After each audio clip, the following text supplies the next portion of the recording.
You could be the muse to my passion. We can make love like an act of God. I just years last క్లాస్లో మనం cost categories అనే option గురించి, cost centres అనే option గురించి చెప్పుకున్నాం. So మనకి departments కానీ, అలాగే బ్రాంచెస్ కానీ, డివిజన్స్ కానీ ఇవన్నీ ఈ కాస్ట్ కేటగిరీస్ అనే ఆప్షన్ యూజ్ చేసి కాస్ట్ సెంటర్ ద్వారా క్రియేట్ చేస్తారని చెప్పాను. నెక్స్ట్ ఇప్పుడు మనం చెప్పుకోవాల్సిన ఆప్షన్ ఏంటంటే కరెన్సీ అనే ఆప్షన్ గురించి చెప్పుకోవాలి. ఈ కరెన్సీ అనే ఆప్షన్ వల్ల మనకి యూజ్ ఏంటి సార్ అంటే, మనం మన కంపెనీలోకి మన ఇండియన్ కరెన్సీ కాకుండా అదర్వైజ్గా ఫారెన్ కరెన్సీ అనేది ఏదైనా వస్తే అలా వచ్చిన ఫారెన్ కరెన్సీని మన ఇండియన్ కరెన్సీలోకి ఎలా చేంజ్ చేసుకోవాలి అనేది మనకి తెలియాలి. అలా తెలియాలంటే ముందు మన కంపెనీలోకి వచ్చిన ఫారెన్ కరెన్సీ ఏదైతే ఉందో ఆ ఫారెన్ కరెన్సీని మనం క్రియేట్ చేయాలి. అలా క్రియేట్ చేసి ఆ ఫారెన్ కరెన్సీలో ఉన్న అమౌంట్ని మన ఇండియన్ కరెన్సీలోకి కన్వర్ట్ చేయాలి. అలా కన్వర్ట్ చేయాలి అంటే ముందు మనం ఫారెన్ కరెన్సీని క్రియేట్ చేయాలి. ఎలా క్రియేట్ చేయాలో ప్రాసెస్ చూపిస్తాను. మనం ఫారెన్ కరెన్సీ అనేది క్రియేట్ చేయాలి అంటే మాస్టర్స్లో క్రియేట్ అనే ఆప్షన్ తీసుకోవాలి.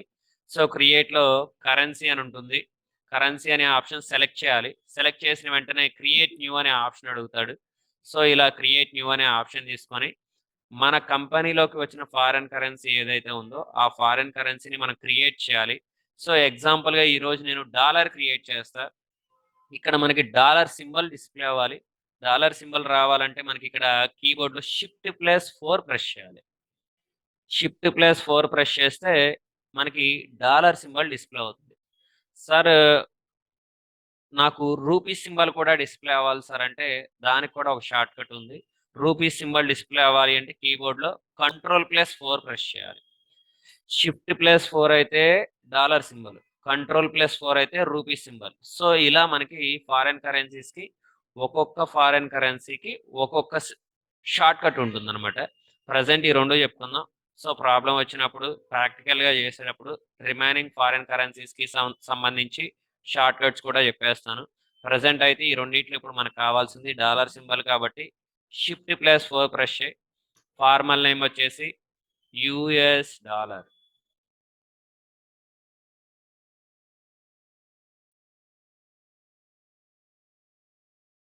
యుఎస్ డాలర్ అని క్రియేట్ చేశాను. ఐఎస్ఓ కరెన్సీ కూడా వచ్చేసి డాలర్కి యుఎస్డి, యునైటెడ్ స్టేట్ డాలర్ అని పిలుస్తారు. నెంబర్ ఆఫ్ డెసిమల్ ప్లేసెస్ అంటున్నారు. డెసిమల్స్ మీనింగ్ ఏంటంటే మనం ఒక అమౌంట్ రాసిన తర్వాత లాస్ట్ ఎండింగ్లో ఒక డాట్ పెట్టి 00 అని కానీ 00 అని కానీ లేదా 50 అని కానీ లేదా 25 అని కానీ ఇలా 2 డిజిట్స్ ఇస్తాము. సో ఆ 2 డిజిట్స్నే డెసిమల్స్ అంటారు. మన ఇండియాలో అయితే డాట్ తర్వాత 2 డిజిట్సే తీసుకుంటాం. మరి యూఎస్లో ఎన్ని డిజిట్స్ తీసుకుంటారు అని అడుగుతున్నాడు. యూఎస్లో కూడా డెసిమల్స్ అనేవి డాట్ తర్వాత ఎప్పుడు 2 డిజిట్సే తీసుకుంటాం. అంతకన్నా ఎక్కువ తీసుకుంటే దానికి వాల్యూ ఉండదు. So number of decimal places 2 అనే ఉంచాలి. షో అమౌంట్ ఇన్ మిలియన్స్ అంటున్నాడు. మీకు అమౌంట్ మిలియన్స్లో కావాలి అంటే ఈ ఆప్షన్ వేసి పెట్టాలి. సో మన కంపెనీలో టర్న్ ఓవర్ అనేది ఏ రోజు నుండి అయితే మిలియన్స్లో రన్ అవుతుందో మనకి వాల్యూ మొత్తం మిలియన్స్లో డిస్ప్లే అవ్వాలి. అలా డిస్ప్లే అవ్వాలి అంటే ఈ ఆప్షన్ వేసి పెట్టాలి. ప్రజెంట్ అయితే మనకి మిలియన్స్లో అవసరం లేదు. సో ఈ ఆప్షన్ నో అనే ఉంచాలి. So no. Suffix symbol to amount అంటున్నాడు. అమౌంట్ పక్కనే మీకు డాలర్ సింబల్ కావాలా అని అడుగుతున్నాడు. అమౌంట్ పక్కన మనకి ఎప్పుడు రూపీస్ సింబలే డిస్ప్లే అవ్వాలి. సో డాలర్ సింబల్ అవసరం లేదు. అవసరం లేదు కాబట్టి సఫిక్స్ సింబల్ టు అమౌంట్ అనే ఆప్షన్ నో అనే ఉంచుతాను. Next add space between amount and symbol అంటున్నాడు. పైన అమౌంట్ పక్కనే సింబల్ కావాలా అని అడిగాడు ఇక్కడ. సో ఆ సింబల్కి అమౌంట్కి మధ్యలో స్పేస్ ఏమైనా కావాలా అని ఇక్కడ అడుగుతున్నాడు. మనం సింబలే వద్దనుకున్నాం కాబట్టి స్పేస్ కూడా అవసరం లేదు. సో ఈ ఆప్షన్ కూడా నో అనే ఉంచేయండి. Next word representing amount after decimal అంటున్నాడు. Word representing amount after decimal అంటే మనం డాట్ తర్వాత 2 డిజిట్స్ ఇస్తామని చెప్పుకున్నాం. ఆ 2 డిజిట్స్ని మన ఇండియాలో పైసలు అని పిలుస్తారు. మరి యూఎస్లో ఏమని పిలుస్తారు అని అడుగుతున్నాడు. సో ఆ నేమ్ అనేది ఇక్కడ మనం మెన్షన్ చేయాలి. డెసిమల్స్ని యూఎస్లో ఏమని పిలుస్తారంటే సెంట్ అని గాని లేదా సెంట్స్ అని గాని పిలుస్తారు. సెంట్ అని గాని లేదా సెంట్స్ అని గాని పిలుస్తారు. నేను సింగిల్‌గా సెంట్ అని ఇచ్చాను. Next number of decimal places for amount in words. నంబర్స్‌లో అయినా రెండే తీసుకుంటాం. డెసిమల్స్ అనేవి వర్డ్స్‌లో అయినా రెండే తీసుకున్నాం. అంతకన్నా ఎక్కువ తీసుకుంటే దానికి వాల్యూ అనేది ఉండదు.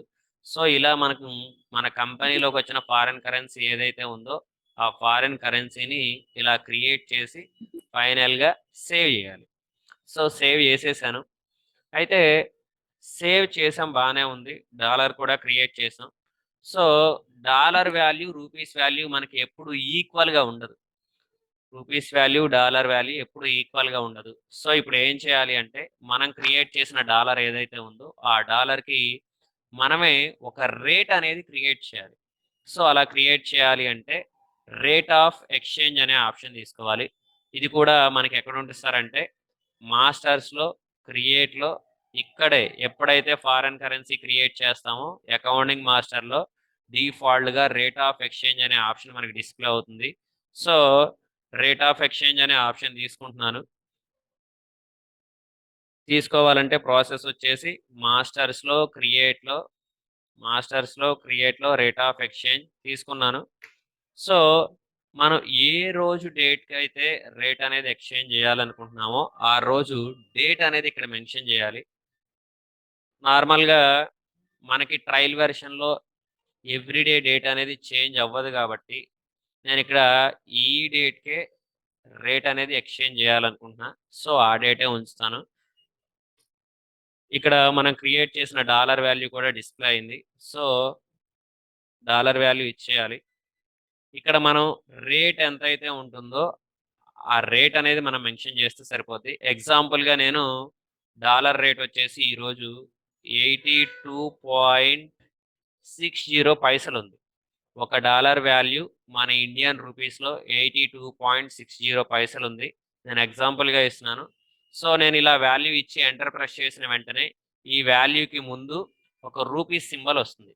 వాల్యూ తర్వాత స్లాష్ అని వచ్చి ఒక డాలర్ సింబల్ వస్తుంది. అంటే నేను ఈ వాల్యూ మొత్తం ఒక డాలర్‌కి ఈక్వల్ అవుతుంది అని అర్థం. సో ఎంటర్ ప్రెస్ చేస్తున్నాను. ఇదిగోండి. అమౌంట్‌కి ముందు రూపీ సింబల్, అమౌంట్ తర్వాత డాలర్ సింబల్. అంటే నేను ఇచ్చిన ఈ వాల్యూ మొత్తం ఒక డాలర్‌కి ఈక్వల్ అయ్యింది అని అర్థం. సెల్లింగ్ రేట్ ఎంత అంటున్నాడు. సెల్లింగ్ రేట్ కూడా సేమ్ వాల్యూ ఇచ్చేస్తాను. 82.60 పైసలు. బయింగ్ రేట్ కూడా సేమ్ ఇదే ఇచ్చేస్తా. 82.60 పైసలు. ఇలా సెల్లింగ్ రేటు, బయింగ్ రేటు ఎందుకు ఈక్వల్‌గా ఇచ్చామంటే మనం ఇక్కడ చేసేది జస్ట్ ఎక్స్చేంజ్ అనేది జరుగుతుందా లేదా అనేది చెక్ చేసుకోవడం కోసమే ఇప్పుడు మనం డాలర్‌కి రేట్ అనేది క్రియేట్ చేస్తున్నాం. రియల్ టైమ్‌లో చూసుకుంటే సెల్లింగ్ రేట్‌కి, బయింగ్ రేట్‌కి కొంచెం వేరియేషన్ ఉంటుంది. ఒక రూ. 5 వరకు. సో మనకంత అవసరం లేదు కాబట్టి సేమ్ రేట్స్ ఇచ్చాను. ఇంకో విషయం ఏంటంటే మనం ఇక్కడ సెల్లింగ్ రేట్‌లో గాని, బయింగ్ రేట్‌లో గాని అమౌంట్ అనేది మెన్షన్ చేసేటప్పుడు ఆ వాల్యూ అనేది ఎప్పుడూ స్పెసిఫైడ్ రేట్ కింద మాత్రమే డిస్‌ప్లే అవ్వాలి. అలా కాకుండా లాస్ట్ వోచర్ రేట్స్ కింద గనక డిస్‌ప్లే అయితే మనం క్రియేట్ చేసిన ఈ ఫారెన్ కరెన్సీ వర్క్ అవ్వదని అర్థం. కొంచెం వాల్యూస్ ఇచ్చేటప్పుడు జాగ్రత్తగా చూసి చెక్ చేసుకోండి.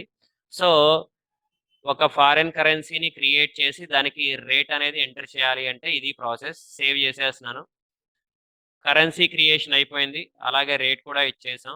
అయితే ఈ కరెన్సీ అనేది వర్క్ అవుతుందో లేదో మనకు తెలియాలి. తెలియాలంటే ఒకసారి చెక్ చేయాలి. ఆ చెకింగ్ అనేది ఎక్కడ చేస్తాం సార్ అంటే గేట్‌వే ఆఫ్ టాలీలో వోచర్ అనే ఆప్షన్ తీసుకోండి. వోచర్ అనే ఆప్షన్ తీసుకున్నాను. ఇక్కడ వోచర్ అనే ఆప్షన్ తీసుకున్న తర్వాత ఏం చేయాలి అంటే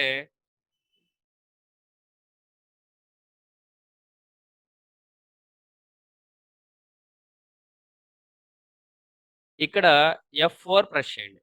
F4 ప్రెస్ చేస్తే ఇక్కడ బై డిఫాల్ట్‌గా మీకు క్యాష్ కనిపిస్తది. ఎక్కడొచ్చి F4 ప్రెస్ చేయాలంటే వోచర్‌లోకొచ్చి F4 ప్రెస్ చేస్తే మీకు క్యాష్ అకౌంట్ కనిపిస్తది. ఇక్కడ వాల్యూ ఇవ్వండి. మీ ఇష్టం వచ్చిన వాల్యూ ఇవ్వండి. ఆ వాల్యూ అనేది మెన్షన్ చేసేటప్పుడు ఆ వాల్యూకి ముందు డాలర్ సింబల్ ఇచ్చి వాల్యూ ఇవ్వండి. ఎగ్జాంపుల్‌గా నేను $25,000 ఇచ్చానన్నమాట. రూపీస్ కాదు. $25,000 ఇచ్చాను. ఎంటర్ ప్రెస్ చేసిన వెంటనే ఆ అమౌంట్ అనేది రూపీస్‌లోకి ఎక్స్‌చేంజ్ జరిగితే మనం క్రియేట్ చేసిన ఫారెన్ కరెన్సీ వర్క్ అవుతుంది అని అర్థం. అలా జరగకపోతే ఎక్స్‌చేంజ్ అవ్వట్లేదు అని అర్థం. అంటే కరెన్సీ వర్క్ అవుతుందో లేదో చెక్ చేసిపోద్ది. తెలిసిపోద్ది ఇప్పుడు మనకి. ఎంటర్ ప్రెస్ చేస్తున్నాను. ఇంకా క్లియర్‌గా తెలియాలి అంటే ఇదిగోండి. $25,000 వాల్యూ ఈరోజు మన ఇండియన్ రూపీస్‌లో 20,65,000 అంటే మనం క్రియేట్ చేసిన కరెన్సీ వర్క్ అవుతుంది. దానికి ఎవిడెన్స్ ఇదే. సో ఇలా మనం డాలర్స్‌లో ఉన్న అమౌంట్‌ని మన రూపీస్‌లోకి ఎక్స్‌చేంజ్ చేసుకోవచ్చు. మనం క్రియేట్ చేసిన ఫారిన్ కరెన్సీ వర్క్ అవుతుంది అనడానికి ఎవిడెన్స్ ఇదే. సార్ మీరు ఇప్పుడు ఇంకో డౌట్ ఏంటంటే ఇక్కడ మీరు ఈ అమౌంట్ ఇచ్చే ముందు డాలర్ సింబల్ ఇచ్చారు. అలా కాకుండా సింబల్ లేకుండా వాల్యూ ఇవ్వండి. ఎక్స్‌చేంజ్ జరిగిద్దో జరగదో తెలిసిపోద్ది. సేమ్ అదే 25,000 ఇచ్చాను. సింబల్ ఇవ్వలేదు. ఎంటర్ ప్రెస్ చేస్తున్నాను. ఎక్స్‌చేంజ్ అనేది జరిగిందో లేదో ఒకసారి చూడండి. ఎలాంటి ఎక్స్‌చేంజ్ జరగలేదు. అంటే బై డిఫాల్ట్‌గా మనం ఇచ్చిన వాల్యూ రూపీస్‌లోనే తీసుకుంటది. ఎందుకంటే కంట్రీ దగ్గర మనం ఎప్పుడైతే ఇండియా అని ఇస్తామో బై డిఫాల్ట్‌గా కింద మనకి ఫారిన్ కరెన్సీ రూపీస్‌లోనే ఉంటుంది కాబట్టి, ఈ వాల్యూ కూడా రూపీస్‌లోనే తీసుకుంటది. సో, ఇలా మన టాలీలో ERP9లో అవ్వచ్చు, ప్రైమ్‌లో అవ్వచ్చు, ఫారిన్ కరెన్సీని క్రియేట్ చేసి దాన్ని ఎక్స్‌చేంజ్ చేయాలి అంటే ఇది ప్రాసెస్. సో, ఈ వీడియోలో ఫారిన్ కరెన్సీ ఎక్స్‌చేంజ్ గురించి చెప్పుకున్నాం. సో, నెక్స్ట్ వీడియోలో రిమైనింగ్ ఆప్షన్స్ గురించి కూడా చెప్తాను.